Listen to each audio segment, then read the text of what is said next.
Sunday എറു ഇല്ലാണ്ട് പറ്റില്ല, അങ്ങനത്തെ ഒരു മൊമെന്റിലോട്ട് മാറി ഞാൻ. അതിന് ആക്ച്വലി എറിൽ വരുന്നത് എൻ്റെ ഒരു ഫ്രണ്ട് ഇവിടെ സ്ലാക്ക് ക്ലീൻ ചെയ്യുന്ന വീഡിയോ കാണിച്ചു തന്നപ്പോൾ ഞാൻ ഇവരെ ഫൈൻഡ് ചെയ്ത് എറു ആണെന്ന് മനസ്സിലാക്കി ഇൻസ്റ്റയിൽ മെസ്സേജ് അയച്ചു. അപ്പോൾ ആബിദാണ് എന്നെ കോൺടാക്ട് ചെയ്യുന്നത്. ആക്ച്വലി ആബിദ് എന്നെ കോൺടാക്ട് ചെയ്തിട്ട് എന്താണ് എറു, എങ്ങനെയാണ് എറു, ചെറിയൊരു ബ്രീഫ് എനിക്ക് കോളിലൂടെ തന്നു. ഇൻട്രസ്റ്റഡ് ആണെങ്കിൽ നെക്സ്റ്റ് സൺഡേ ഇവിടെ വരാൻ പറഞ്ഞു. ഞാൻ ആക്ച്വലി ഇത് സ്ലാക്ക് ചെയ്യുമായിരുന്നു, പക്ഷെ ചെയ്യുന്നത് പ്രോപ്പർ വേയിലായിരുന്നില്ല. എൻ്റെ ഒരു കോൺസെപ്റ്റിലാണ് ഞാൻ ചെയ്തുകൊണ്ടിരുന്നത്. അങ്ങനെ ചെയ്യാം, പക്ഷേ നമുക്കിതിൽ പാലിക്കേണ്ട കുറച്ച് റൂൾസ് ഉണ്ട്, കുറച്ച് സ്റ്റെപ്സ് ഉണ്ട്. അതെല്ലാം എനിക്ക് ആബിദാണ് എനിക്ക് ഒരു പ്രോപ്പർ വേ, ഇങ്ങനെയാണ് ഇത് ചെയ്യേണ്ടത് എന്നുള്ളൊരു ഐഡിയ പറഞ്ഞു തന്നു. അങ്ങനെ വന്നൊരു 2-3 വീക്സ് ആയപ്പോഴേക്കും എനിക്കൊരു ചെറിയൊരു കണക്ഷൻ കിട്ടി. ഞാൻ ഇത് സ്ലാക്ക് ചെയ്യാൻ തുടങ്ങി.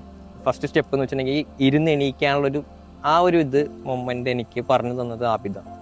അത് കഴിഞ്ഞ് ഇങ്ങനൊരു കമ്മ്യൂണിറ്റി എല്ലാവരും വന്ന് അസറ എല്ലാവരും ഇങ്ങനെ എനിക്ക് പറഞ്ഞു തന്നു തുടങ്ങി, ഓരോ ട്രിക്സ് പറഞ്ഞു തുടങ്ങി. നല്ലൊരു കമ്മ്യൂണിറ്റി ആയിട്ട് ഞാൻ പിന്നെ അത് എൻ്റെ ഒരു ഡെയിലി റൊട്ടീൻ ആ ഒരു ഫോർമാറ്റിലേക്ക് മാറി. കാരണം സൺഡേ എറു ഇല്ലാണ്ട് പറ്റില്ല, അങ്ങനത്തെ ഒരു മൊമെൻറ്റിലോട്ട് മാറി. പിന്നെ ഞാനിങ്ങനെ എല്ലാ ആഴ്ചയും എറു സൺഡേക്ക് വേണ്ടി വെയിറ്റ് ചെയ്യുന്നു, കാലത്ത് വരുന്നു, അങ്ങനത്തെ ഒരു ഫോർമാറ്റിലോട്ട് മാറി.